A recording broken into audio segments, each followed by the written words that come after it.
Okay.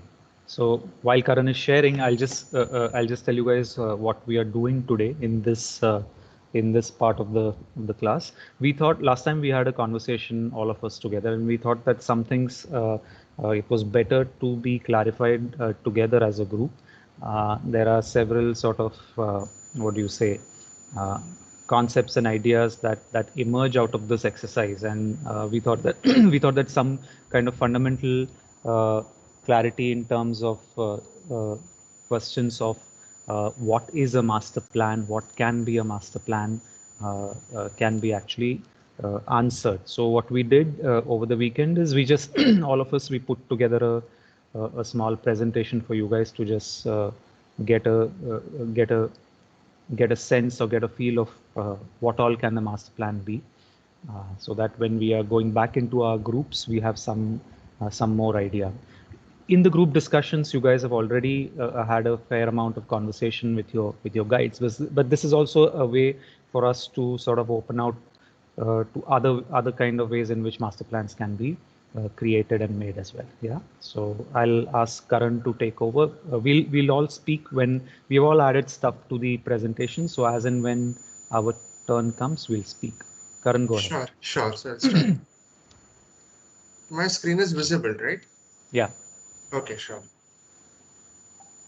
So to start with, I have I have uh, I have picked up some some ways in which master plan has been defined in more or less very similar ways. So I'll read the first definition. A master plan is a dynamic long-term planning document that provides a conceptual layout to guide future growth and development. Master planning is about making the connection between buildings, social settings, and their surrounding environments. A master plan includes analysis, recommendations, and proposals for a site's population in terms of economic activities, housing, transportation, community facilities, and social and economic conditions. So, this is a definition by the World Bank. Then, your American Planning Association defines it as a master plan is a document and policy guide designed to help communities create a vision of what they want to look like in the future. So master plans help guide communities in in their decisions on land use development and preservation. Master plans are written and adapted by the local planning commission and might also be adapted by a local legislative body, although master plans are not laws on their own. So this is a bit of a legal angle to it, that they are not necessarily laws per se, but they can shape the way in which a law might be formulated in the future in terms of restricted land use or anything else for that matter. So to sort of sum up in my own words, I would say that a master plan is a physical planning document that integrates various aspects of community living at scales varying from a neighborhood to a city or a larger metropolitan area for that matter. So it not only delineates land use, transport corridors, water bodies, green areas, and such, it also proposes how the concerned area will physically shape up in the future in 5 years, 10 years, 15 years, or 25 years. So, all in all, it is a long term development blueprint for an area. Now, I'm just going to share a small example uh, to sort of show or illustrate how master planning works at a neighborhood level. So I'm going to share a proposal. So this is an example of master planning of a neighborhood, which is also called a local area planning. And this is a redevelopment proposal for Ashram Road in Ahmedabad, which is a mixed use, mainly commercial street. So this is a Google satellite image wherein the concerned street is demarcated in red. So Ashram Road is a mixed use street in Western Ahmedabad, mostly comprising low rise residential and commercial buildings with a frontage of shops and retail outlets facing the main road. As part of Ahmedabad Metropolitan Region's draft development plan, which is again another word for master plan, Ashram Road has been reimagined as the city's future central business district or CBD. The consultancy HCP DPM is preparing its master plan, and the following are highlights of its vision for the neighborhood. So the neighborhood exists in a certain way right now. Mostly low-rise development, mixed use, and the frontage is all shops and retail outlets. And they want to reimagine it as the city's CBD. So how are they going about it? So the sort of image on the left, it shows how larger existing plots are subdivided into smaller plots and additional streets are added to increase and densify street network within the neighborhood. So that way their idea is to make it compact and their idea is to make it a bit more well connected than it is right now. So they have subdivided larger plots into smaller plots and they have added streets to increase the street network. Then the image on the right shows subdivision of existing plots, outlining new building boundaries, delineating offsets from the road, and highlighting pedestrian walkways. So as you can see, the first image shows the building layout, the building outlines as they exist right now. Then they have subdivided them into larger plots and they have divided into then smaller plots. They have demarcated building outlines over here. Then they have delineated offsets from the road, and then they have also and they have also marked pedestrian walkways. So that way they have completely reconfigured the sort of built form of the neighborhood. Now, their proposal also increased the FSI to 5.4, intended for high density compact development. And it also includes a build to line commercial use frontage with arcaded walkways, aimed to maximize footfall and increase market value of proposed buildings. So as a mandatory rule, all buildings are supposed to have covered walkways, and the frontage will only be retail outlets and other commercial use. Now this is a simulation showing the high density development, reconfiguring all major physical aspects of the neighborhood. Now it is just a proposal still, but they have reimagined the neighborhood in a very different way from what it is right now.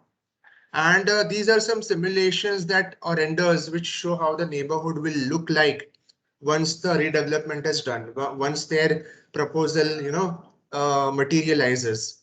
So the first simulation shows the arcades with a pedestrian walkway, as I mentioned earlier, lined with shops.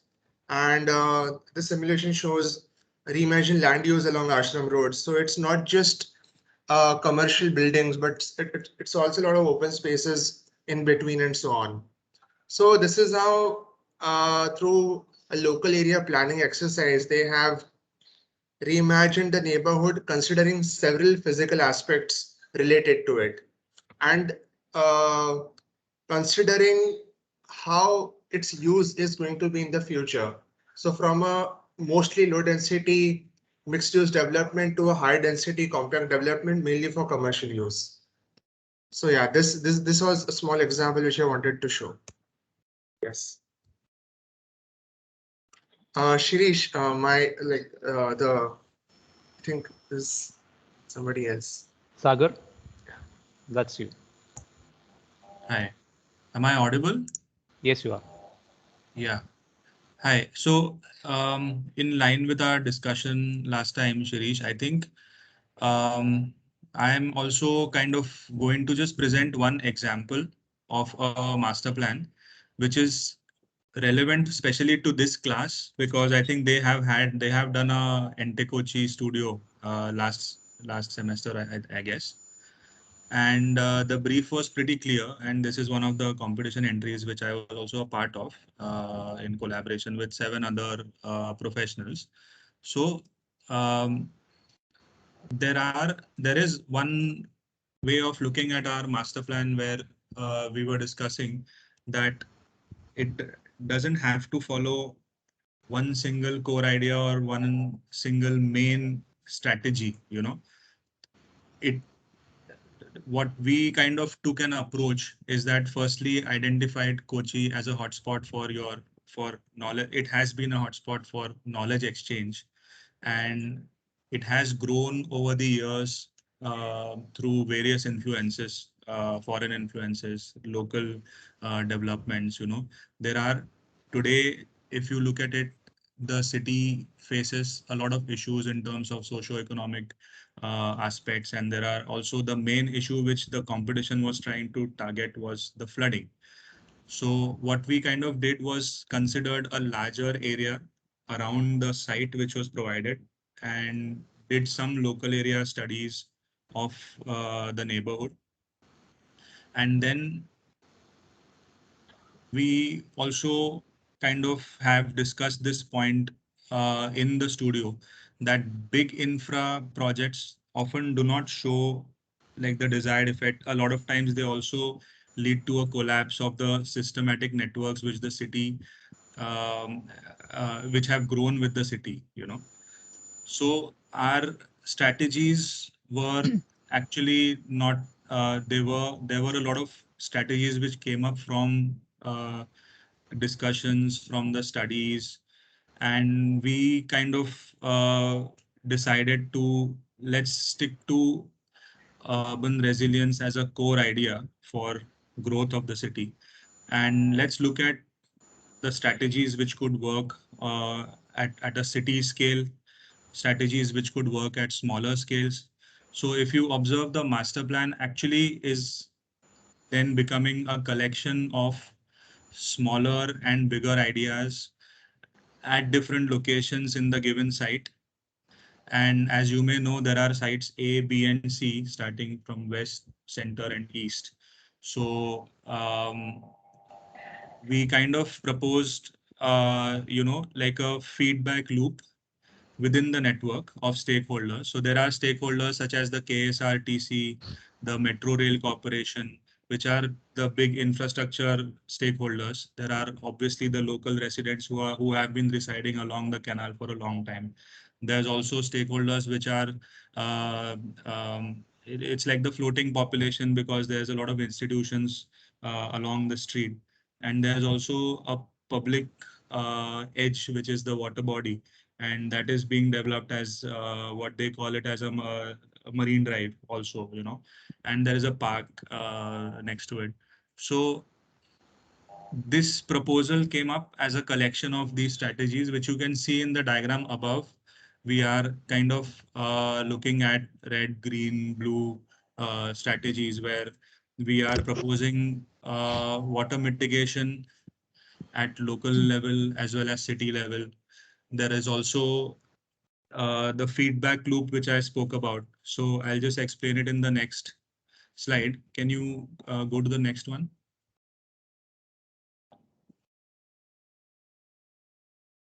So as Karan mentioned, that it is definitely a proposal for a long term, and obviously legally also, I think that was a very good point, that legally it's not binding, but this is more like a recommendation, the master plan proposal. At the same time, we also have to realize that if today you are proposing for the next 50 years, even though you are relying on public-private participation, you are doing a lot of ground research, you cannot really, no strategy is really going to solve all issues entirely. So hence the idea of an active feedback loop through pilot projects was proposed. So for each of the strategy, we identified smaller pilot projects, which we also call the lowest hanging fruits, where, for example, we start taking a portion of a street and resolve locally issues for that, issues such as the sidewalks, water canal, the amount of road width and pedestrian walkways. Then there is also the water conservation, which each house does. And is there a way of measuring that? and do they then get a benefit of that in their water bill or energy bills?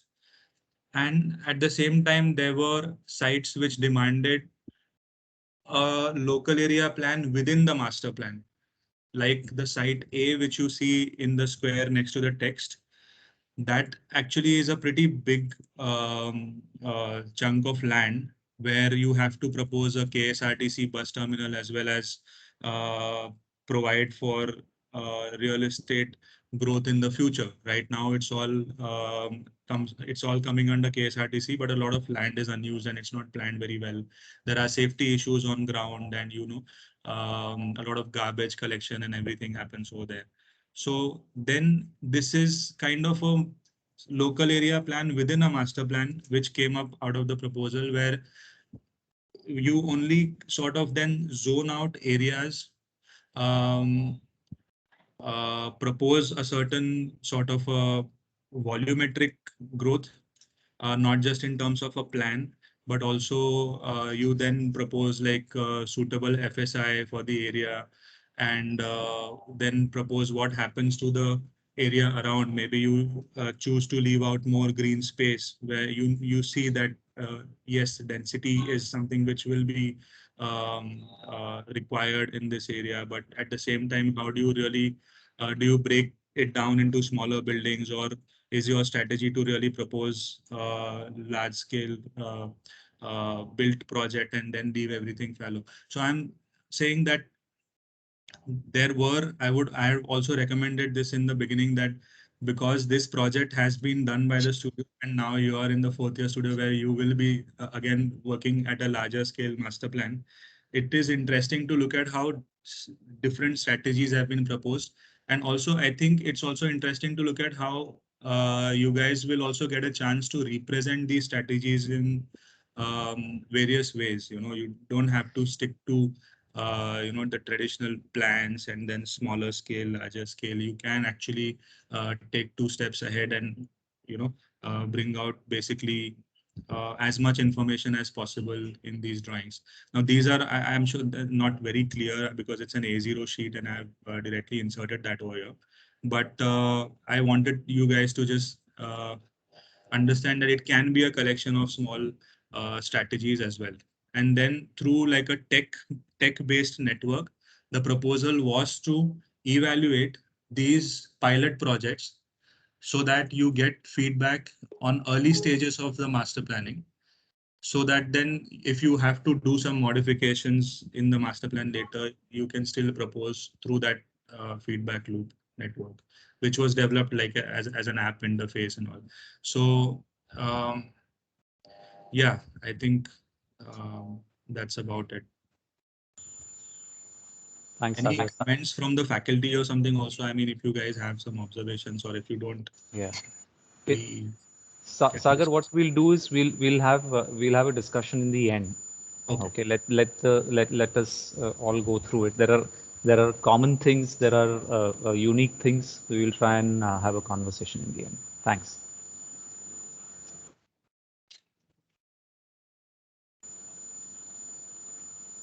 Sorry, who's somebody else?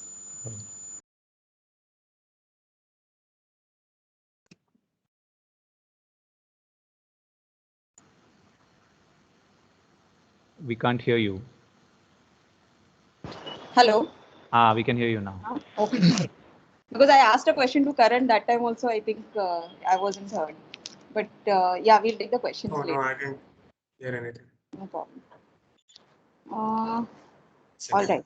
So yeah, so we, like Shirish said, we had a discussion on what, like all these different terms of master plan, development plan, or structure plan, and there are all these terms, and I was trying to wrap my head around, and there is a lot of ambiguity, and there is a lot of overlaps, but there is also like this kind of connotation and feel to the fact that probably you will call this a master plan, or something, a structure plan. So I just wanted to show that through the couple of slides that I've put together. So this one is basically like we know about, like we are aware about, the master plans that are made for cities, which y'all are all referring to within, a corporation boundary, or a planning boundary. So these are three cities that I put together. In one city, like in Mumbai, they'll call it a development plan.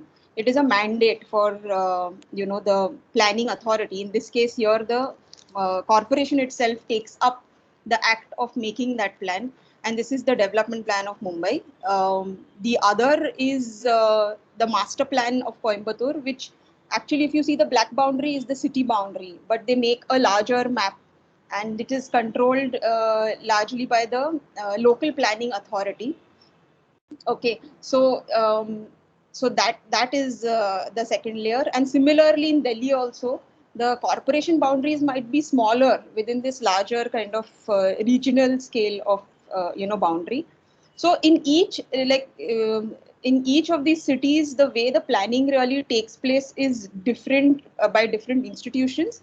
However, the common thing that the acts in each of the states, like in Maharashtra's case, it's Maharashtra Town and Country Planning Act, Tamil Nadu Town and Country Planning Act, Maharashtra Regional and Town Planning Act, and Delhi Development Act. All these are acts, and based on their kind of mandate, these plans are made.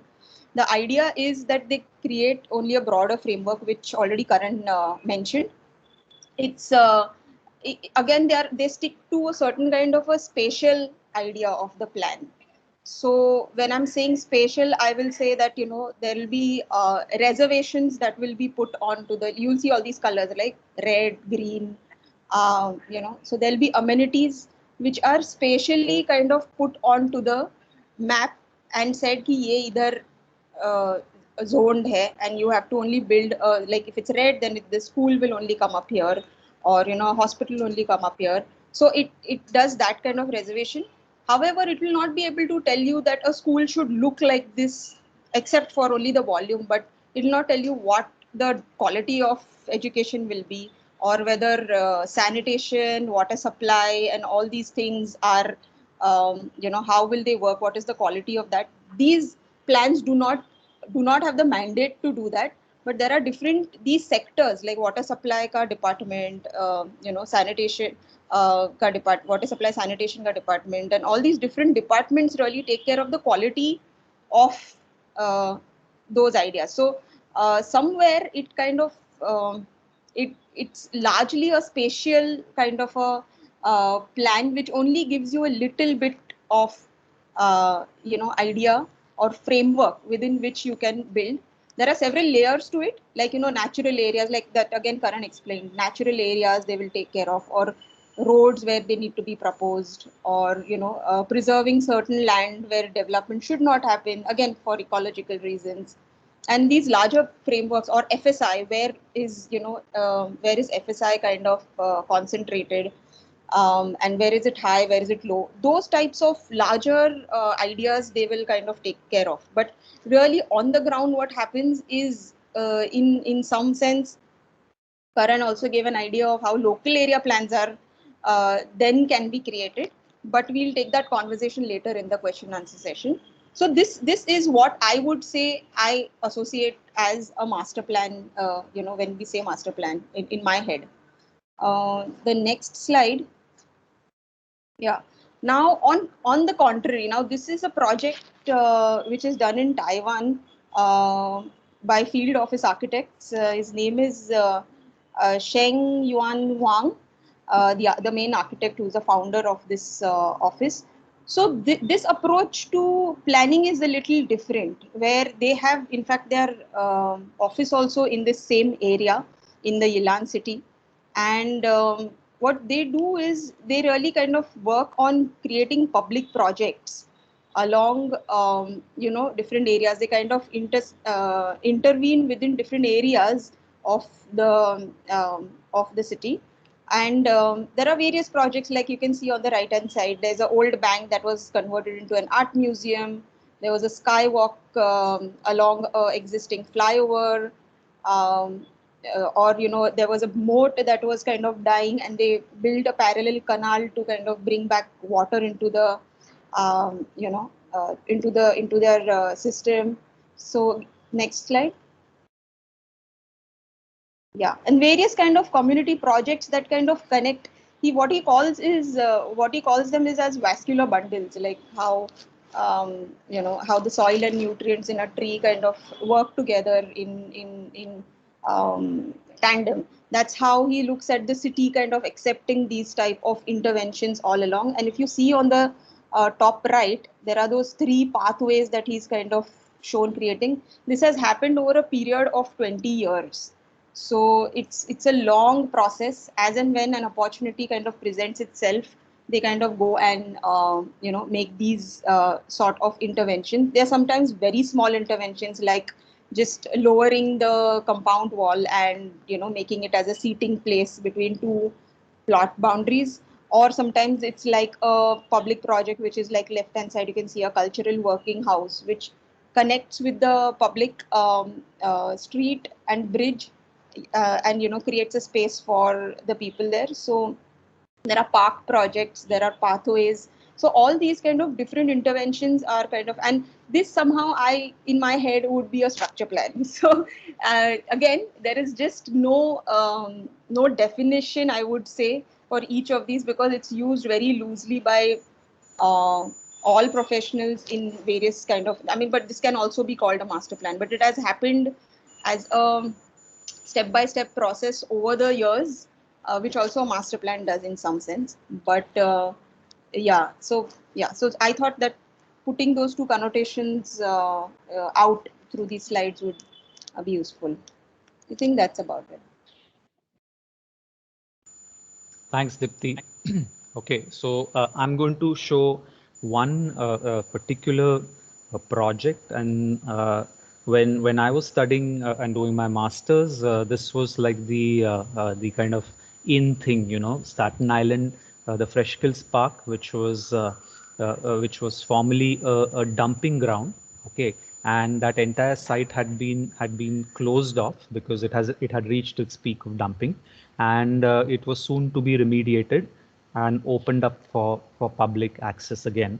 And they had presented a master plan, or rather a draft master plan, to show how the entire site can now be opened up. So unlike the other projects that we saw, which were in many ways brownfield, okay, you can say that this is a fairly greenfield project if you consider that landscape is greenfield. If you consider landscape as fundamental, then this is also a brownfield project. Yeah. So can we see the next slide? Okay, so why I put these slides over here is also to get a sense of so the scale of this site is actually quite large. It is almost like the 2 or 3 of your neighborhoods kind of scale in terms of area, but the entire site is held together because of its ecological kind of condition. Okay, so there are 2 important sort of confluence streams that meet, and then they eventually lead out into the river, which will lead out into the bay. And this is on Staten Island. Yeah. Why I'm showing you all this is also because if you see on the left hand side are lists of programs that were actually suggested as a part of this draft sort of master plan. Yeah. So there's a whole long list of programs, around about say 100 or so, that were imagined that need to be brought over here to turn this back into a active public place. Next. Yeah, I'm going to be focusing on one of the areas, which is called the confluence. Okay, so the entire Karan, can you just go back? The entire master plan is broken into the North Park, West Park, South Park, East Park, and what is called the confluence. Yeah, the entire site is broken into these parts, and then the master plan and will go into each of these parts and look at the sub master plans within them. Yeah, next. So we'll be focusing a little bit on the area which is called confluence. Next. So what are the programs at the confluence? Okay, so it'll need a restored wetland. It needs a pier overlook. It has a ferry landing, a market roof, fishing. There's a signature bridge, restaurants, barrage, marinas, banquet hall facilities, sports facilities, amphitheater, etc. So the confluence has 1, 2, 3, 4 main parts. One is called the point, second is called the creek landing, third is called the terrace, and fourth is called the marsh. Yeah. So and each of them have their own kind of program mixes. Okay. Next. In order to arrive at this entire sort of kind of focus master plan, the document also gives us a fair understanding of how new roads will have to be created, how new driveways will have to be created, how alternative routes will have to be channeled, okay, and how they will work with the existing kind of networks in terms of connectivity and so on and so forth. So what you see is on the right hand side, you will see the important roads that come and give you access into the park, and from where the roads are then imagined. Remember, in this case, the entire proposal works with the sort of ecological remediation of this site. Yeah. Next. Okay. So, for example, while the network is being planned for transportation, it also requires substantial amount of parking infrastructure, because you're imagining that people will actually drive and come over here. They will have to park their cars and then enter into the spaces of the entire park. So there's a master plan that is actually showing us the entire parking layout for the whole site. Yeah, so these are the parking lots that have been clearly identified in 2006. Yeah, the legends are for example, there's an overflow parking. So you can see there's a parking lot for say around 2,200 cars, which is S. Okay, and then there is a overflow parking for another 1,750. Okay, which has been marked here in the in green. So there is an imagination that this thing will be sort of having a time-bound dynamic kind of nature, and it requires infrastructure and space allocation based on that. Dipti, one of the things that you were saying earlier is that master plans actually have the fundamental mandate of allocating spaces, right? They don't necessarily, like you said, give you the quality of that space or the quality of the design per se, but they actually fundamentally allocate space. Okay, so this is also over here, what you see also is actually the allocation of space. Next. Yeah, and then there is a second layer of movement infrastructure, which is imagined, which is the non-vehicular circulation. Okay, so there are primary multi-use recreational paths, which you see as the long ringing paths that are going around the entire sort of sub-block. So this is the North Park. This is the West Park. Okay, and then there are smaller paths and trails which are inscribed within this. Okay, and then there are mountain biking trails which have been put into this. Okay, so the site today has opportunities to actually bring in many such activities. Yeah. Next. Yeah, and then the master plan also gives us an overall kind of program kind of idea. Okay, so for example, like I said, the point and the marsh are perhaps in the confluence zone, but like that, the broad programs for the entire site have been identified. So there are parks, there are education centers, there are rock basin gardens, hilltop open fields, and blah blah blah. And I have put this entire document in our files section, so you guys can take a look at it at leisure. But why I'm showing you this also is that while the master plan is allocating a space, it is also suggesting program mixes for those spaces. Yeah, that is also a responsibility of a master plan. Next. And then we are just quickly looking at what is the kind of closer look at the confluence zone. So now we are looking at a little bit more detail in the confluence zone, and they are now identifying the point which is here, which is a 50-acre land. So now the area definitions are coming in. Okay, in the earlier scale, area definitions were not there. There were only allocations of locations and spaces. Now we are getting a little bit kind of zooming in, and we are looking at area definitions. Okay, so you have the creek landing, the terrace, the marsh, which is 20 acres. You have some other kinds of activities which are proposed as a part of the confluence zone. Next. Please also, sorry, don't, Karan, go back. Please also look at the legend on the left-hand side, okay, because the legend actually is also constantly keeping the ecological features and their definitions in place when you are imagining these activities. Okay, so for this particular project, this is a key. Next. Yeah, so and then the master plan goes into actually very clearly stating the ambition for each of these projects. Okay, so what is the point? Yeah, the point is a 50-acre large level waterfront area affording sports fields, event spaces, lawns, artworks, and commercial facilities. And then it gets into describing and validating and sort of explaining what these activities can be, why they are housed over here, and how they are, and there's a textual description, okay, explaining that, and then there is a simulated kind of a imagination idea which is given along with it. Okay, so what you're doing now is you're coming closer and closer to creating the definition of the of certain qualities of spaces. Next. Yeah. It reaches this scale where we are able to see those specific programs at the point identified. Okay, so ferry landing is at number 1.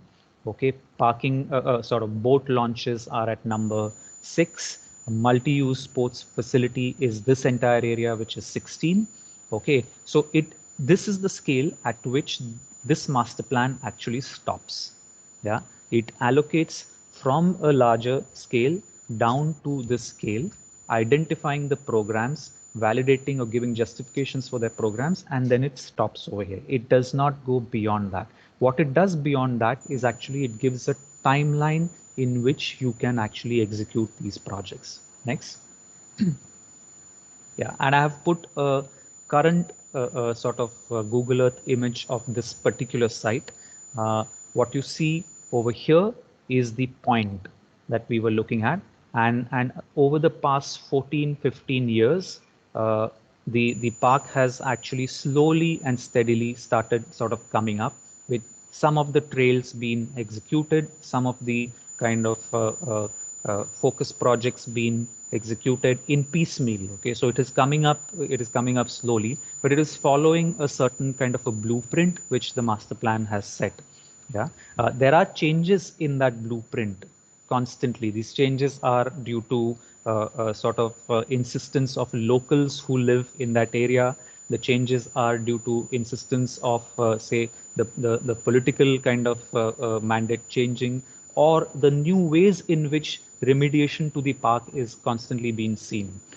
Over the past few years, what they have found is that birds and animals are actually returning back to this particular site. Okay, and that is requiring you to reimagine some of the master planning moves that you have taken also. Okay, I'll stop.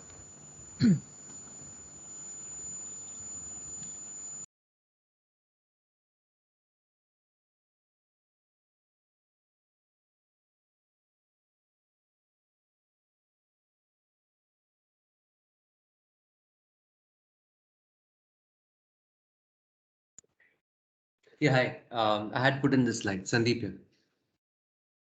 Yeah, so I think it was pretty interesting to kind of look at the idea of master plan at different scales. Even in many projects, which are at a neighborhood level, like for example, this is a project which I thought was worthy of kind of showing you guys, because it also speaks of the idea of a master plan from a landscape perspective. So this is by a landscape architectural practice called Felix, based in Netherlands. However, this was a competition proposal that they had submitted for the city of Berlin. So Berlin, in Germany, it's plagued by this problem of housing. So there was a proposal to kind of either redensify the center or create more housing in the periphery of the city. So this Blankenberg and Heinersdorf, like that's one of the areas wherein there are garden lands right now. So it's one of those peri-urban areas wherein there are no buildings, or there are maybe there'll be one or two small hamlets, and that's it. So the city then decides to develop these areas. So the landscape architects then look at the idea of circularity, wherein how can one feed into the energy loops of one feed into the other, and vice versa, not just in terms of energy, but in terms of material, and also in terms of the processes. So what you see on the right side is basically a conceptual diagram of how these different spaces, like the Berlin city core, as well as the Blankenburger Sudan, the farthest point of Blankenburg, they kind of interact through the different loops. It's a graphical representation, but what you see on the left is actually the landscape master plan for this project. So this was designed, or rather laid out on that land after doing a very thorough analysis of whatever are the natural processes which are there, and then this was kind of proposed. Can we go one slide ahead, Karan? Yeah. So there's this landscape master plan was basically suggested as as a landscape city. That's what they kind of called it, because their idea was to kind of create a very strong relationship between the land and the neighborhoods that they are proposing. And in order to do that, they were kind of looking at adapting the scales of those various entities which are there in the context. So existing water bodies then become water lands, fields and allotment gardens, so there were already these existing agricultural, fields which were there. They become garden lands, and the city kind of sits in between these, so there's a grid that is laid on, and it sits between these. And like Shirish rightly explained, the master plan kind of allows for that imagination to kind of be executed on the site. It kind of gives you a very clear picture of what will come where, but then it does not really go into the design or be it architectural or be it landscape. It does not go into the design of any of these spaces. It's just a conceptual kind of a layout. So the diagram on the top right hand corner basically shows you the four distinct typologies that they've been wanting to kind of create. So one is waterland, garden land, productive land, and then the forest land. So each of these are not existing landscapes. They are obviously based on existing biotopes, but they're kind of like districts that are being carved out, with an imagination of what is there. And also it addresses the idea of circularity, and each of these neighborhoods basically address the idea of circularity differently, and that's what the graphic on the bottom right kind of depicts. Or like, because it's devoid of text, that's why these diagrams look a bit abstract, but once you see it on a panel, you will understand what they were meant to kind of convey. The next slide, please, Karan. Yeah, so a master plan is not just a plan that kind of tells you about what happens where, but master plans could also be made with certain objectives. Like for example, the drawing that you see here is for the blue-green network, or rather the water and the greenery network within that newly proposed extension of the city. It also indicates the biodiversity and where are those water management systems in place. So like I told you, this was one proposal wherein the existing biotopes were kind of preserved. And this drawing, because the legend is not there, which is why it kind of looks a bit odd. But this drawing kind of tells you where are the dry, wet areas, where are the high and the low vegetation zones. How does the stormwater management work in the city? And there are open spaces which actually double up as floodable areas, because that was one of the intents of kind of making sure that whenever a new city is proposed, the water level does not kind of get depleted. So you kind of let the water kind of be a zero discharge site where they are, and not really modify the contours or the levels of that place too much. So that's why you see those large green open spaces on the left. They kind of become these large water holding areas as well whenever there is a torrential rain. Next slide. And the master plan document then kind of ends with a notion of how these neighborhoods would possibly look like, or how would they possibly work. So the section then kind of becomes a mode through which one explains how does the water network in the city work. From the roofs, the water kind of comes down into the bioswales. The bioswales connect them and they take them to the nearest rivulet, and there are some landscape areas which then becomes those waterlands, wherein the rain gardens and the wooden slopes could then also be doubled up as urban agricultural fields, wherein the architectural entities or the buildings and the roads and the other infrastructural elements are kind of just enmeshed with what is existing. So yeah, that's it. Arijit, over to Yeah. Hi. So I just wanted to kind of deviate slightly and introduce you guys to what a table of contents, for the master plan report sort of looks like. It's because it also sort of breaks down what a master plan contains. So we've already looked at a lot of images and layers of maps which show the different contents and how a master plan is made up of. But this also shows different agencies and bodies and people come together to make a master plan, not just an architect. So for in this particular report, it was for a project in Bhutan. We begin with the introduction, which has a project brief, an approach and methodology for the report, and a structure for the report. So that lays down how the report should be read, and what is the methodology that has been adapted and adopted for this sort of a project. Then we move to a thing called the context studies and analysis. So what we talk about site plan, site analysis, site understanding. So that is where this comes in. So first things first, which is demarcating the project area on site. What we've been asking all of you to do, demarcate your neighborhood boundary, define what your project area is. And once you kind of define that, then you understand the project context, which is what is it that is there in your neighborhood area, in your boundary, what is it around it, outside it, and then you move to a site analysis, then a landscape analysis, a geotechnical. So these become a lot more technical understanding of the site itself. So what are the soil conditions, water conditions? If there's a river passing through it, how does that impact your land? If there are infrastructure systems like sewage, water, stormwater drainage, how does that come in? So you're kind of breaking down your area into every single aspect of its existence.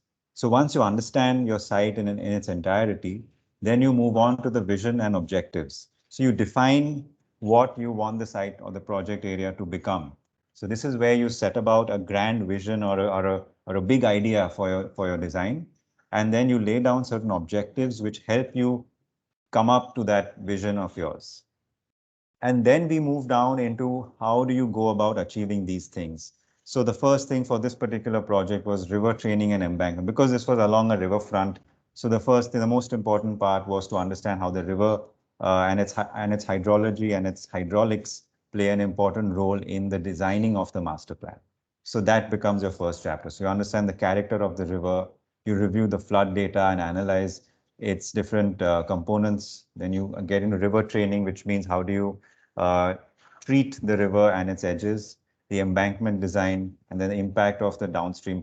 So you understand all the different components that come along with this aspect of river training, and you lay that down, and then you see how that impacts your design. Once we did that, we moved on to the township and urban development.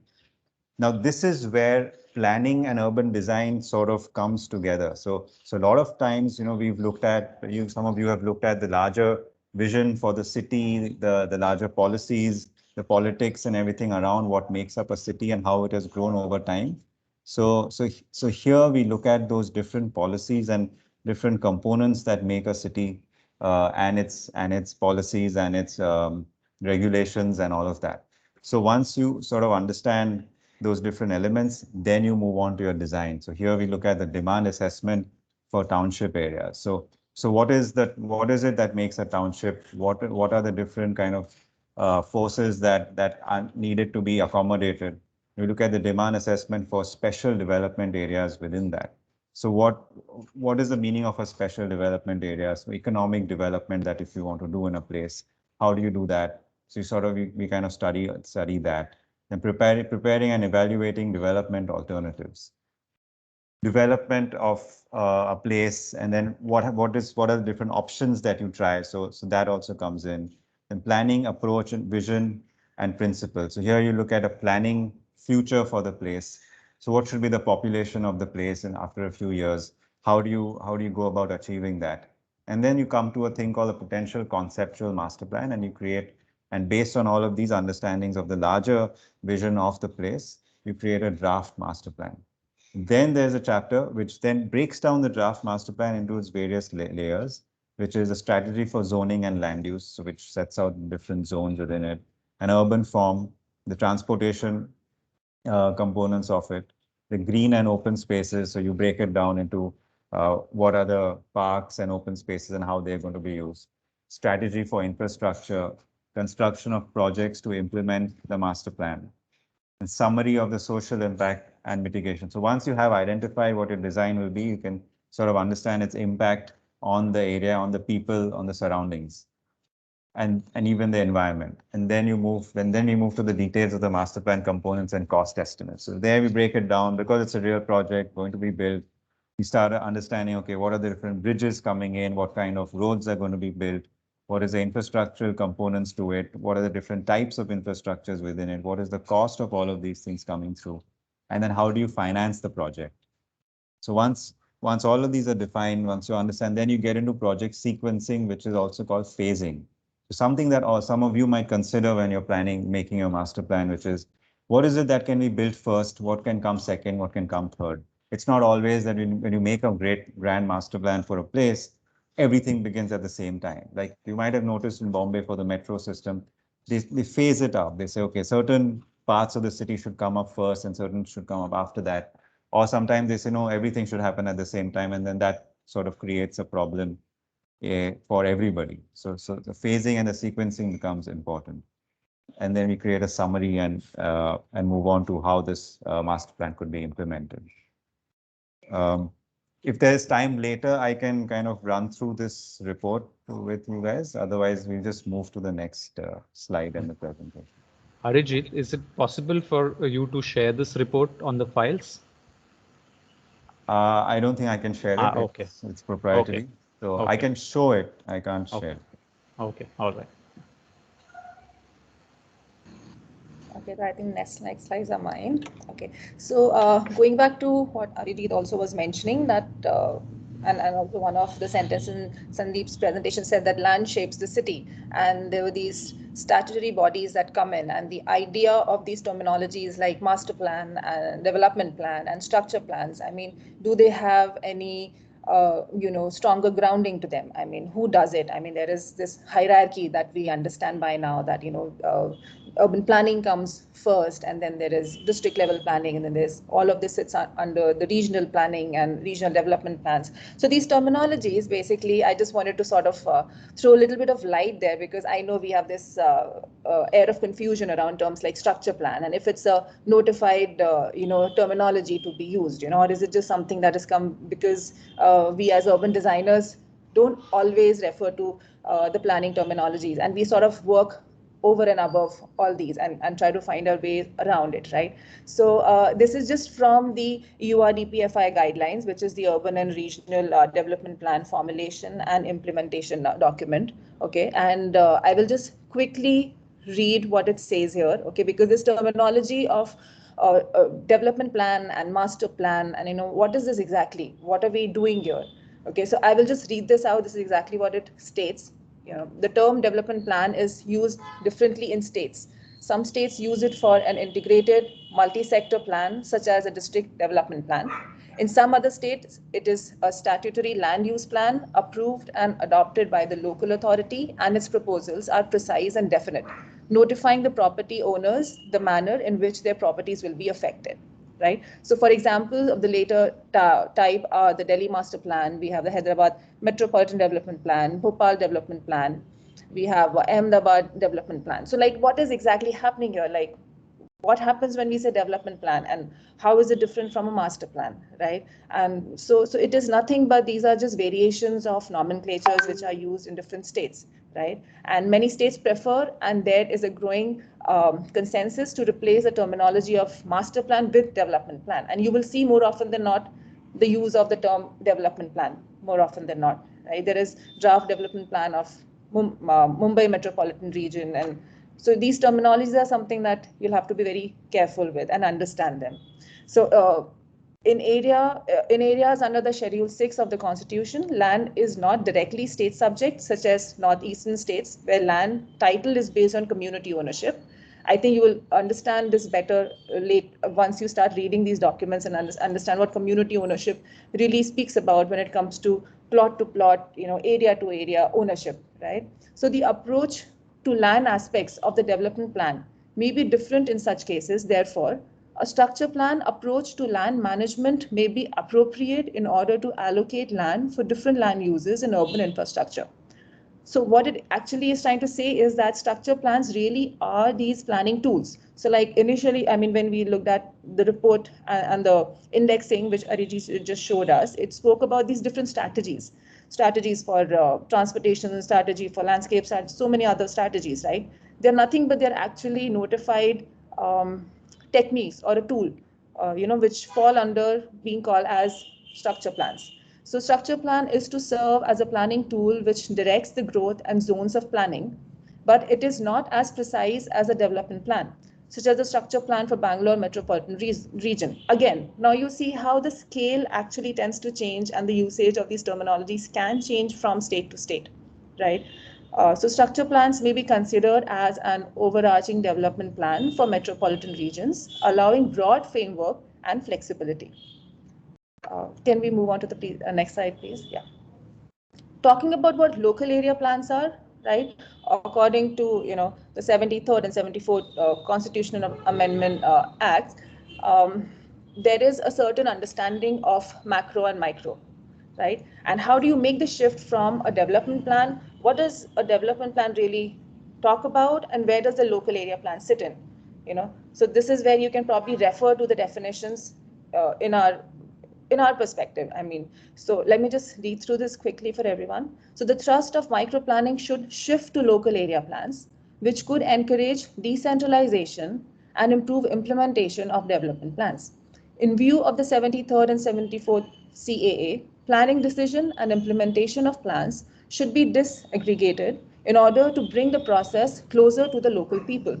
This would enhance the significance of local area plans. So this is exactly when you saw these smaller strategies that everybody was trying to show you with the structure plans, right, which actually talks about the real urban systems, or identifying these urban systems that we very much do as urban designers, that is actually coming down to the level from a development plan, master plan to local area plans. And then this sort of goes back and forth in the system, right? So local area plans are to be prepared to guide the development or redevelopment of land.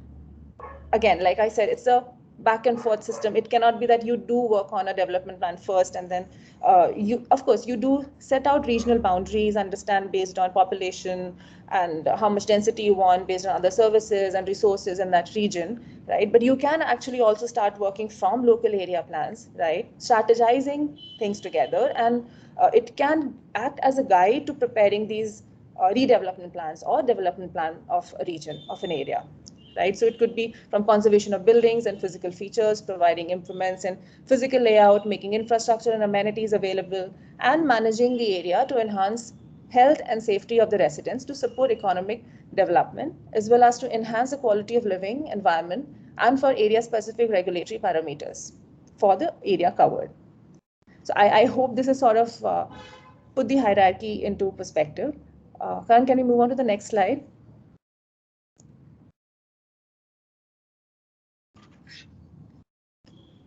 I think there are two more slides. Yeah, thanks. Right. So this sort of, I mean, you don't really have to get into the details of what each and every, I mean, what research and special purpose plan. You can sort of look up all of this definition wise if you look up the UIDPFI guidelines planning system. But this is all in all how the process actually works. So there's a perspective plan to the entire thing, which comes out as an annual plan, followed by a regional plan. It is followed up by a development plan. Now, if you see, a perspective plan actually does divide itself into regional plan and development plan, because these could be state to state, sort of being used nomenclature wise. Like I was saying, they can be used differently, but they actually come from a perspective plan, right? And then the DP could break down into local area plan and special purpose plans, because if there's a bigger city, there usually are these special purpose plans that come into the picture. There are special economic zones. There are so many other areas that you need to specifically design, sometimes in accord with the community or with resources, or the kind of history that place has, right? And then of course this is exactly how the hierarchy of the system really works. So this is basically, I just wanted to put things a little bit in perspective in terms of how the guidelines speak of them, right? Again, they're not laws. Again, they fall under guidelines, right? And these can be changing. So there are these other amendment rules also, like section 18 and 9 and 8, through which the planning or the town planning departments and the Ministry of Urban Development keeps changing these guidelines. So there is no hard and fast rule that says if tomorrow you come up with a better idea of a definition of structure plan, it could be implemented. And that is why the CAA regulation sort of helps, right? Okay, there is just, I think, one more slide that is a project that I did in the masters, where we were looking at the Delhi-Mumbai Industrial Corridor, and we were looking at the Gujarat part of it, and we were studying DISA, which was to have, which actually grew up as an idea of future, I mean, having a good future development in terms of cold storages and a lot of land which was agricultural, but had this potential of growing itself, developing itself, mostly with the blue collar influx coming in because of the Delhi-Mumbai Industrial Corridor developing. So this is just a step-by-step study of how you can also sort of pay attention to development plan, or basically deciding ownership patterns, basically who grows their properties in what fashion. This is basically what the planning department tells you and does for you, right? And then you sort of navigate through and fro, and that is why when we say we get into the nitty-gritties of a planned area, it becomes much more difficult because there are already these entitlements and land entitlements and ownership patterns that are pre-decided. And then there are so many other regulations that come into the picture. So these are just simpler drawings that, show how a land use or a greenfield project can be developed with certain ideas and strategies, and how do you initially start with, identification and then put across layer by layer study. So I think we've already seen like better examples earlier. So I think by that, the drawing part of it, I think is already quite clear. Yeah, I think that is where I end. Thanks, Chavi. Shall we open for questions from the students?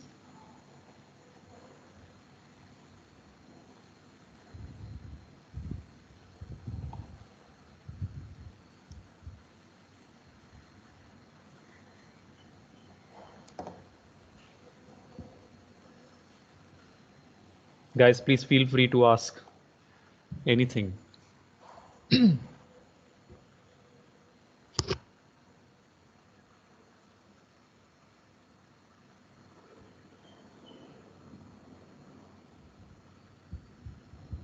Okay, otherwise I will pick up names, which is also a good way to start the conversation. Yeah, Dalika?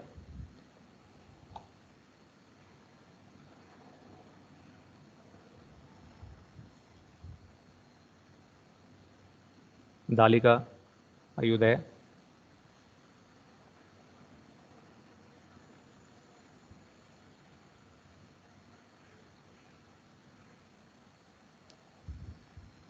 Okay. Snigdha?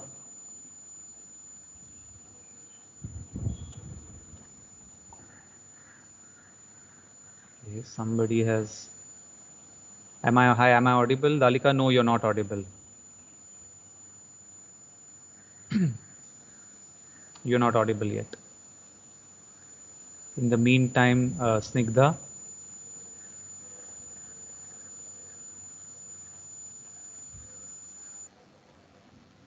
Okay.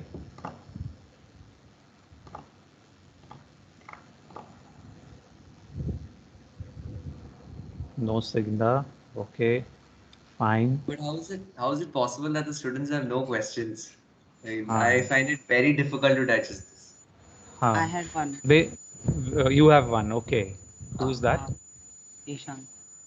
Hi, So, Ishan. Yeah. I mean, I was just thinking, how is the scope of the master plan decided and by whom? Like, not in the sense, partial sense, but what is it is going to study and in how much depth it's going to study. Like you showed the example of the park, where it stopped at looking at the different usage and amenities in the park, but there are also these DP plans which they just demarcate like very general and large areas, and they suggest a very specific few things. But who decides how it is going to be implemented and in what way it's going to be like carried out, and what is the does it have a legal standing like uh, for its implementation? Good question, Ishan. I'll answer the park context and somebody else can take on the general context. In the context of the park, the focus was already defined because there was a dumping sort of a ground which was established, and the focus was clearly defined by actually the residents who lived around that dumping yard. Okay, so the project actually came up because not just because it had reached a peak, but because the residents over there actually politically demanded that you can't keep the dump the way it is, because if you don't remediate, it actually leaches and it has other ecological problems and things like that. So a very strong, and I've put the document for your reference in the file section. A very strong part of the delineation was actually done by the local residents, and some of the cases, the local residents insisted that some parts be included in the master plan. Okay, so that conversation is what led to defining the scope of the entire master plan. Now, in terms of what the master plan chose to do and to what degree it chose to pay attention was determined by two fundamental factors. One of them is the scale and the kind of viability of the entire project, because a project that is going to cost you millions of dollars of rupees, okay, cannot happen in one go. That is one. The second is remediation of the park itself cannot happen in one go. It's a process that happens over a period of time. Like I have to perform steps in stages in order to do that. Okay, so that is what actually created the scope of the project in terms of time. In terms of the actual sort of design and execution, the scope in a master, like you couldn't go out there and build a jetty till these steps are done. So that the stage of building the jetty is much later. Okay, so you're giving an allocation and an idea, but you're not necessarily giving a foolproof design, because that might actually change later on. Yeah, so I'll stop that. The other in general, somebody else can now answer. I can take that. So, I mean, the scale that Charvi spoke about last, and which was also discussed earlier, the local area plan scale, would actually be the closest to the scale at which you guys are working at. So the development plan is looking at a much larger scale, much larger population, and the whole point of the development plan is to give sort of broader indicative guidelines for the entire city. So it's not very contextual to different neighborhoods, to what the sort of immediate needs of that particular neighborhood might be. And the whole point then to take the development plans, the broader guidelines of the development plans to a neighborhood, and to understand then how these guidelines apply in that particular neighborhood, and then set certain sort of parameters that are a lot more kind of relevant, and can then help mobilize the right investments to bring in different kinds of stakeholders. What Shirish is talking about with respect to the park project, to bring in sort of resident welfare associations, or to actually get it in community engagement, is much easier at a smaller scale than to do that kind of exercise at the entire city scale. So I think that's the Yeah.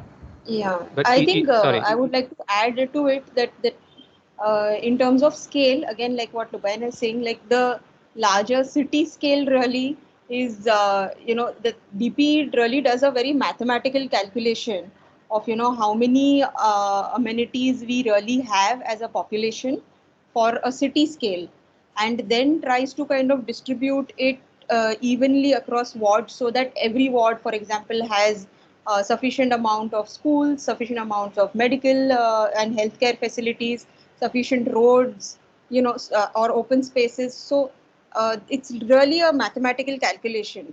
Whereas at a local area plan level, these calculations actually don't make sense because the reality presents itself very differently in a heritage precinct, for example, or in a precinct which is very close to the station area.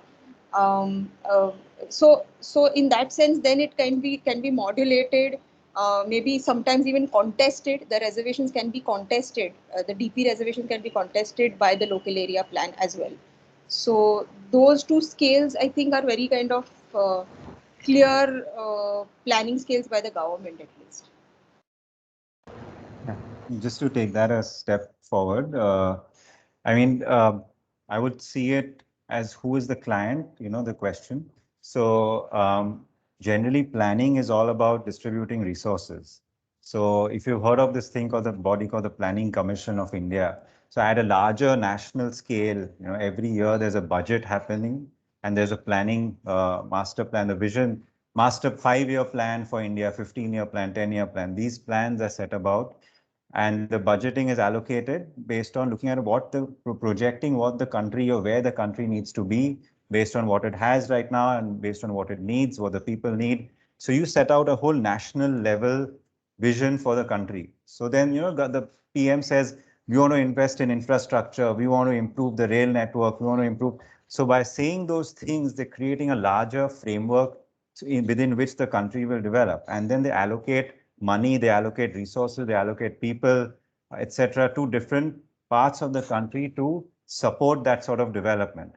Then within those different regions and parts and states and cities and towns, they see where they fall within that larger vision.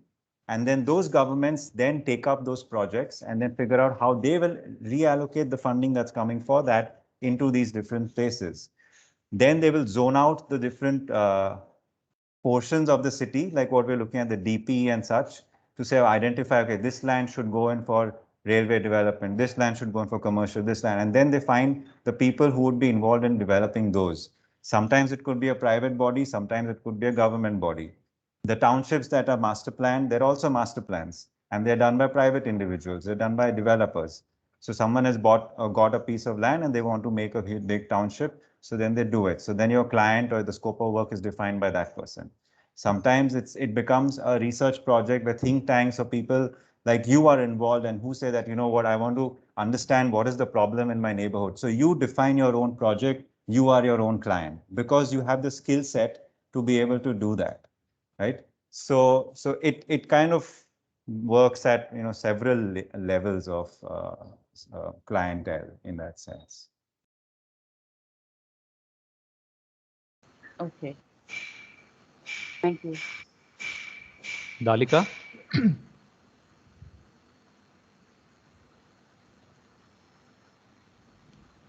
Okay.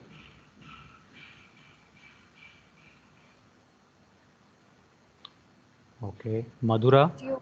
Your question in the chat box, Dalika, since we can't hear you. Madhura? Ha.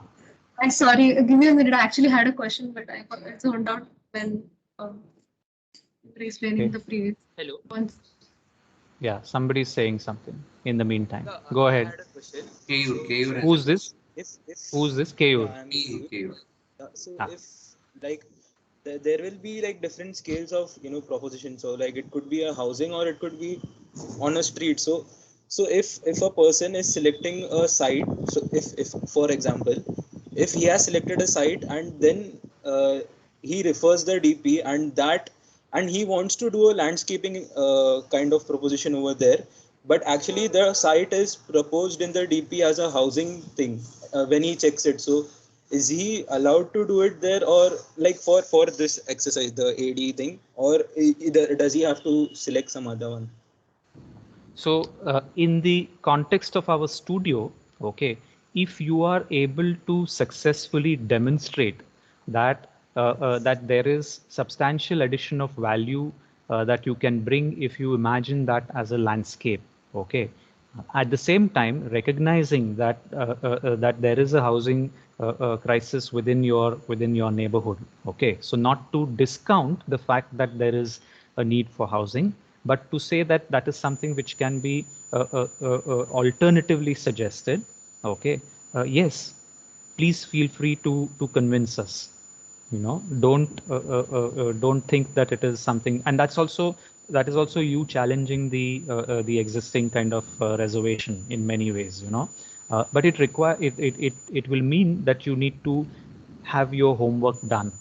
And it's possible even at your stage, it is possible to do that because you are coming ground up really, okay. So use that to your advantage, I would say. If I could add which is that if you're a landowner yourself and you want to like sort of change the land use, like I think from housing to, let's say, recreational or something else, you can actually do that. Like Shirish said, that you'll have to show first what is the amount of a positive addition, or in terms of the requirement basis, what do you bring on the plate? Okay, how does it affect the overall area? Okay, but as somebody who owns the land, I mean, can definitely make a land use shift by, there is there is this section in the constitution that lets you do that and lets you through that bring about a change and change your land use type, which has been published in the development plan to whatever land use plan you want to change it to. So there is this section through which this happens. So yes, of course there are stages to it, starting from first substantiating the project that you want to bring into the picture, which I think a lot of, especially in Bombay, a lot of developers do it all the time, to amalgamate a lot of plots together and to have these high rises and absolutely change the face of a particular locality. You would probably, and you see that change happening every 2 years in Bombay. In fact, if you come to Navi Mumbai, where it is this really fast growing land use type, and there is so much suburban which is being brought into the delineated boundaries every second month or every third year of these plans coming out. There is always this shift in land use plans that is happening. So it is sort of you become part of it. Is a participatory kind of a system as well. So there is no hard and fast that you cannot, but of course you have to bring in a lot to prove a point as to why would you do that, right? So there is then definitely those politics, and there is policies and there are guidelines that come into picture, and rules, regulation, and so much more. So it is possible, yeah. And just to add, I mean, this is something that came up repeatedly in our group, in the context of cities that or certain areas or neighborhoods that groups were interested in, but did not see the possibility for intervention because they are so dense and they're so like there is no vacant area. And so I think as architects and as designers, planners who are intervening in a neighborhood, you can decide certain strategies that you want to go with, as through sort of the tool of redevelopment. Or if you think that mixed land use, for example, brings in a certain kind of idea of safety in a city, or brings in certain sort of economic impetus in a city, so I mean in a neighborhood, you can use those planning tools to densify and then shift certain land uses in that manner and propose.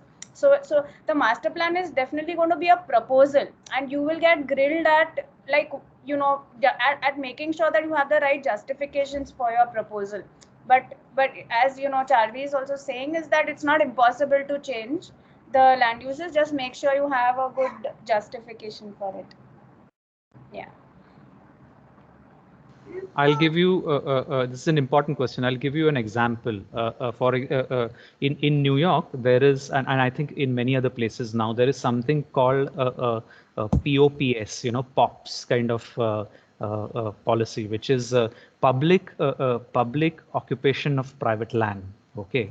And what that essentially does is that while the land still remains private, okay, the use definition is made public to certain parts of that land, and this has become a very interesting way in which you don't have to necessarily change the land use definition, but you can actually do multiple uses of that same land. Okay, so while the DP reservation remains same, it is private land meant for say commercial. Okay, but what you see as use happening within that space could be a garden which is opened out to people, giving the private user an added benefit to add 2 more floors and things like that. So there are different ways in which it is done. Right. So I actually worked on this project and I did my thesis, and I've been working on this like forever now on POPs. So wherein I took the example of, like you said, commercial, I took BKC and tried to bring in that humane element to that landform without actually disrupting the existing commercial land type of that area, and opening based on incentivization. How do you help these private owners to give out a piece of their land for public uses, which could actually lead up to connecting a lot of these marginal spaces, which can help you walk down to the nearest railway station, bus stop, those last mile connectivity issues. Where do you ride your bicycle? These are these overlaps and strategy plans which can happen. But exactly, the question is, how do you open a plan for it if somebody is wanting it? So yes, this is a good example. This is a superb example. Doesn't exist in our country as of now, but I think over a period of time, if we work on it, I think it will show that we are really wanting to move in that direction as a developing nation, definitely.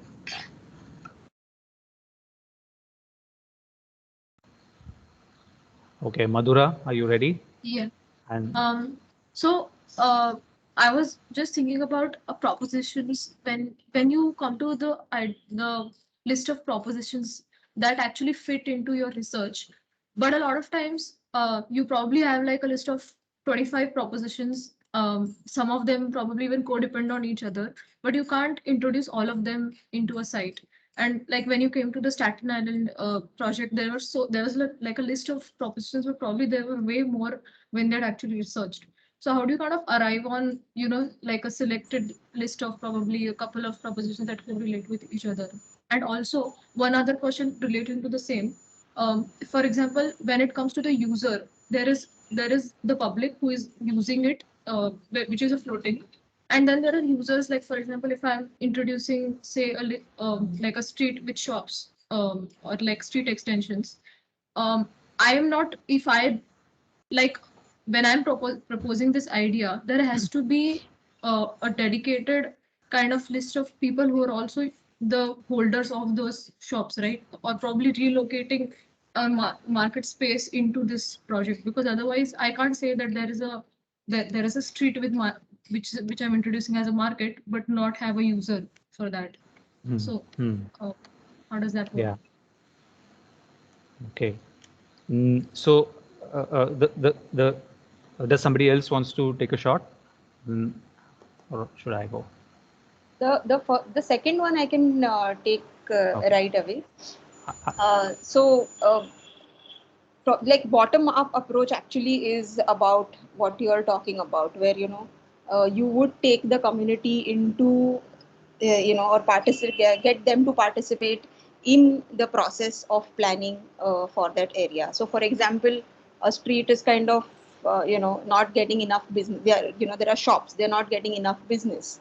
Okay, and it's kind of dying down, so there might be a possibility to bring them together, okay, into some sort of an organization, or collect them to kind of let them know that this is what is happening across, this is a pattern that is seen across along your street, and if you kind of collaborate with us, then we can create some sort of so it's almost like a pitching for a public project for them to agree to, and then you can propose for a project like that, even if it's a sidewalk improvement, or adding some infrastructure like street lights, or or even making a sort of a building which is necessary, for example, which takes care of certain amenities that they need for it to flourish. So in some sense, yeah, that you will need to kind of have a participative and collaborative approach to pitch for a project like that. So it can't be some one person's whims and fancies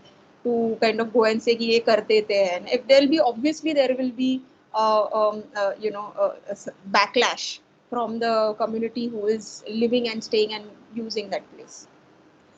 First one I forgot. That's why. Yeah, no, the first one, Dipti, I'll try to answer that. See, all kind of planning processes, or all kind of what do you say, processes of imagining for others. You are not imagining. You are not staying, for example, in Allahabad. You are imagining it for somebody else. Okay, so you have to recognize that in all the processes, when you try to set hierarchies and priorities, okay, you are going to create certain exclusions. Okay, but it's important to recognize what those exclusions are. Okay, very often what happens is that we don't even recognize what those exclusions are. Okay, so that process of formulating the hierarchy of importances and the clusters of programs coming together will mean that many things that you actually thought can work might not even be there anymore.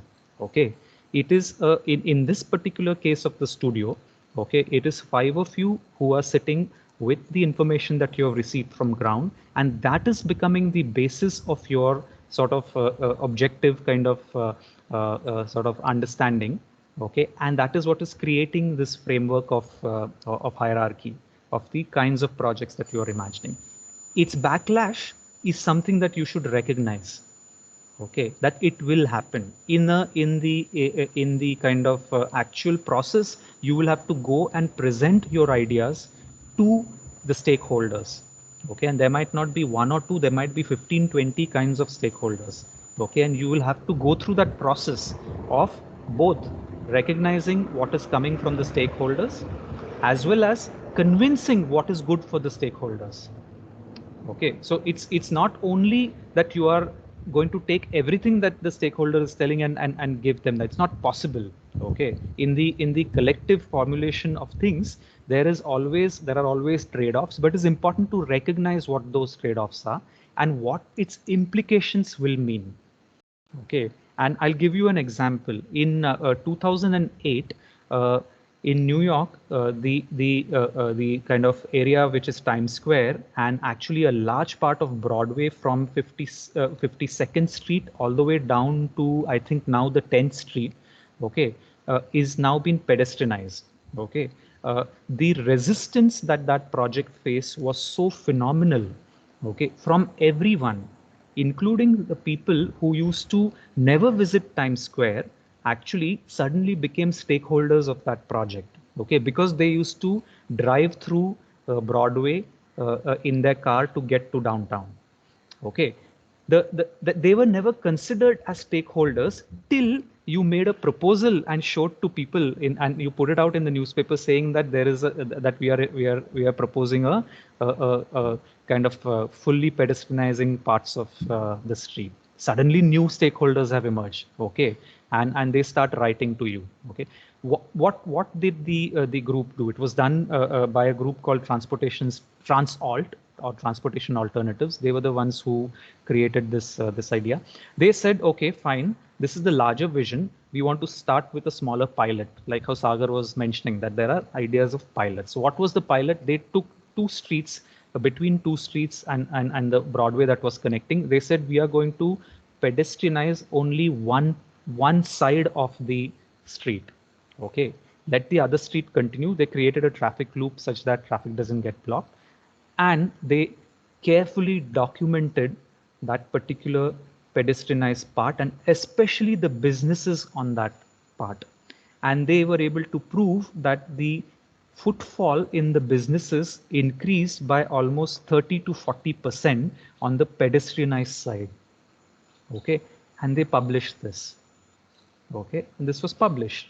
Okay, these are findings which were, and they worked with the local kind of business owners over there, and very clearly the footfall increased when you pedestrianize. Suddenly, okay, the stakeholder shifted.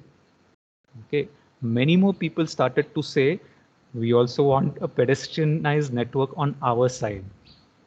Okay, as a result of this, what we have today is, and most part of that Broadway is actually now only a single vehicular channel moving, but most of it is now pedestrianized. Times Square area is almost complete except for the lateral connections. So you still go across it, but the longitudinal connections are all almost fully pedestrianized. So there are like, it involves processes, time, research. Okay, it involves and it involves a commitment. Most importantly, it requires a kind of a collective political commitment also to recognize. By the way, that same area, Times Square, in the 80s was actually a very active sort of red light district. Yeah, not many people know about it, but it was nobody was visiting downtown. Downtowns in America were empty.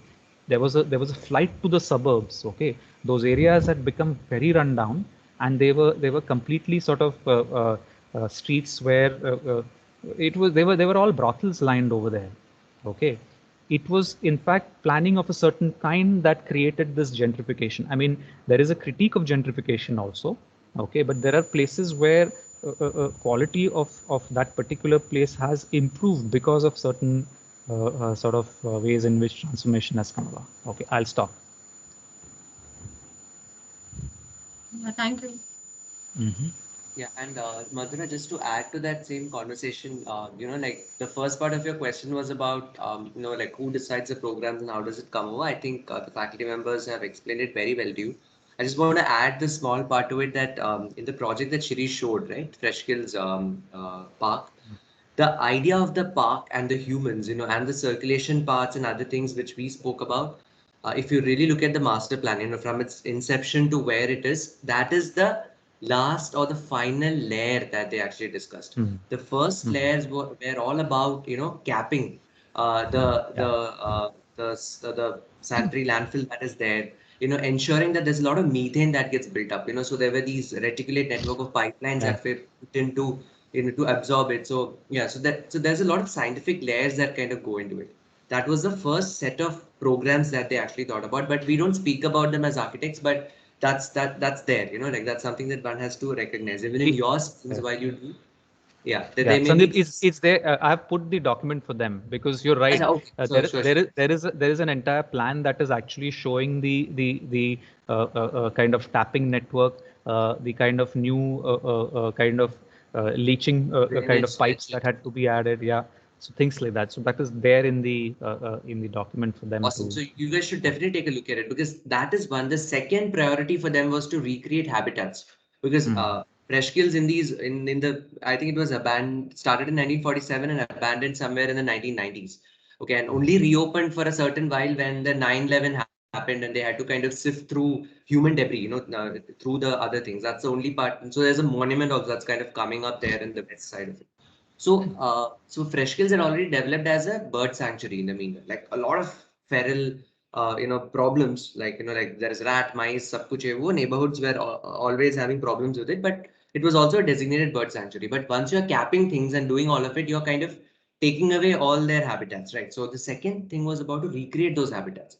So uska bhi bahut kuch aayega, and then was the human element kind of overlaid onto it. Like the play fields and the parks and other things because I think the way that the Mayor Bloomberg kind of pushed this project was saying that we are going to create a park that's 3 times the size of Central Park.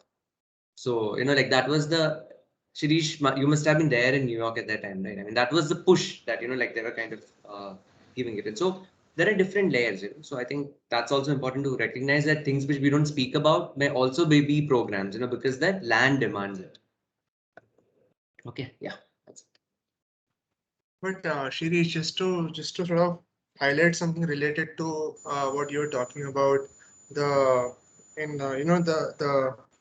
public outrage over the redevelopment of those streets. So probably that's a very country-specific phenomenon. Like for example, in our country, public engagement with proposals for redevelopment of their own neighborhoods might not exist, or there might not be enough channels or ways for the public to represent their voices as it is probably in the West. So then again, the kind of socio-political structure that you're operating within might determine public engagement with a certain project or a certain vision. Yeah. Yeah, Karan, I'll give you an example in the Indian context. Recently, the metro in Bombay is one of those kind of projects, right? If you remember, in South Bombay, certain communities have been vehemently resisting the construction of metro underneath their buildings. Okay, and in many cases, including the heritage department itself, that the entire metro kind of team has had to go through serious kind of contestations by people within the kind of bodies within the BMC, as well as people who are concerned with heritage, whether construction is damaging the buildings above.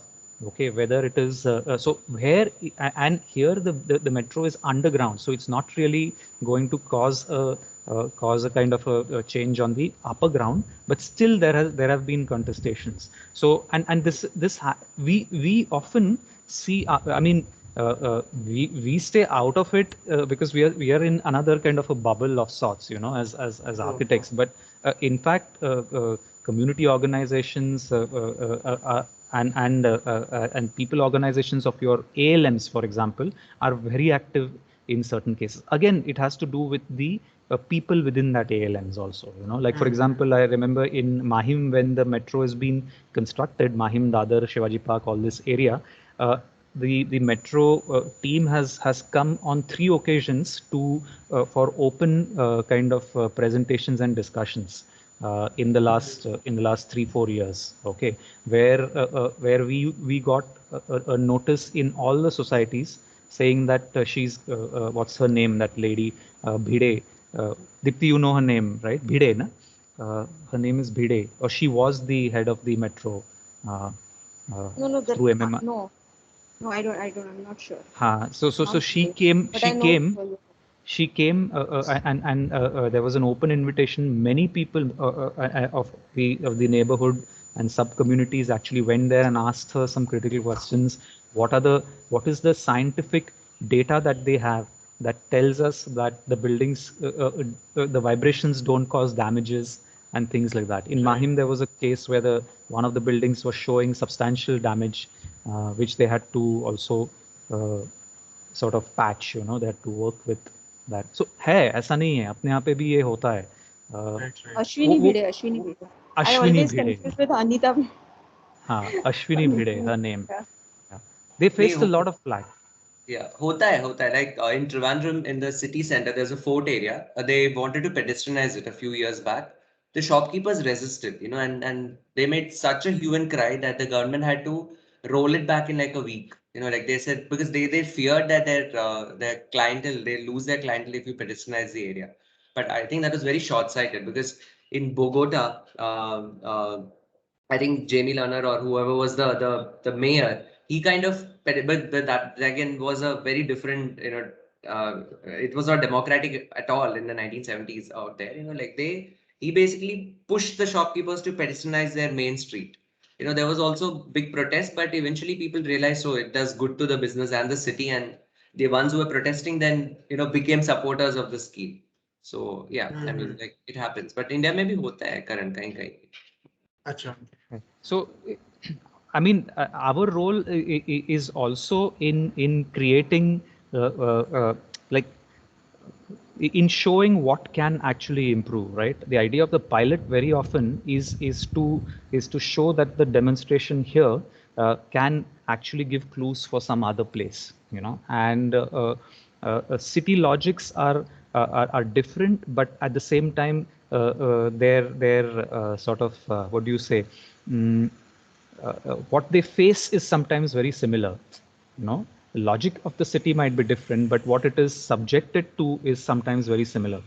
Okay, like for example, metros coming into cities is all cities are subjected to that now, whether you are here or you're in other part. Okay, how do you actually build cohesive designs around that project? How do you get the community to work so that it benefits them? Okay, where are the stations located? How are they planned? All of these things become important. In many cases, people don't want to be living near the stations. In some cases, people insist that it would be nice to have a station. You know, right? I drop off and I'm in the station. In Hyderabad, this has happened very much. The Hyderabad Metro has had to deal with a lot of these challenges very actively. But yeah, I mean, it's change which is definitely, I mean, studies, I'm giving you metro example because it's right now very much in our lives, right? There are studies which are now coming out which are saying that 30% of all car users will actually move to metro, especially on the highways. You know, that's a substantial claim. Okay, and that will change the overall quality of transportation.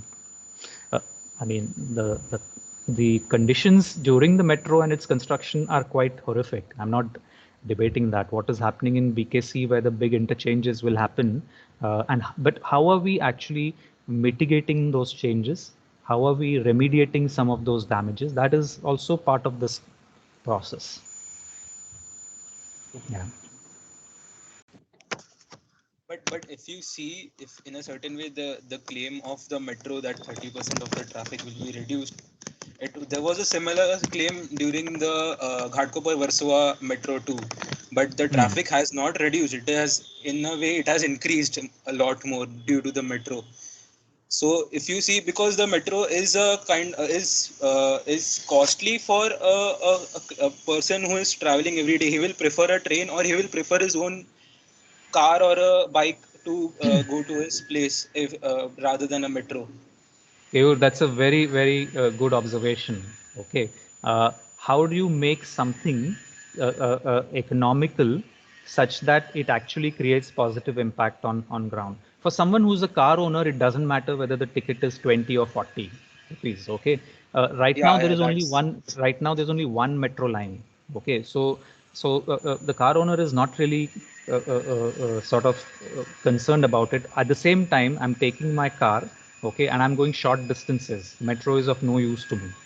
Okay, it is only when you will see that the north-south lines get activated, there is a possibility of change. I'm completely aware of that.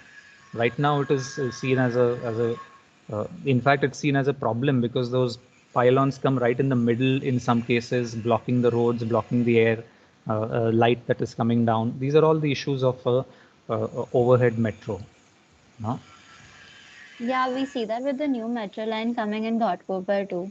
So there's a new line, and so one of my friends stays on that road where the new metro line is being constructed, and they speak about how the whole road used to be very brightly lit with the sun, but now because of all the track, it's completely dim, and there are so many mosquitoes, and it's not as pleasant anymore. So I don't think Okay. it's a boon in every case.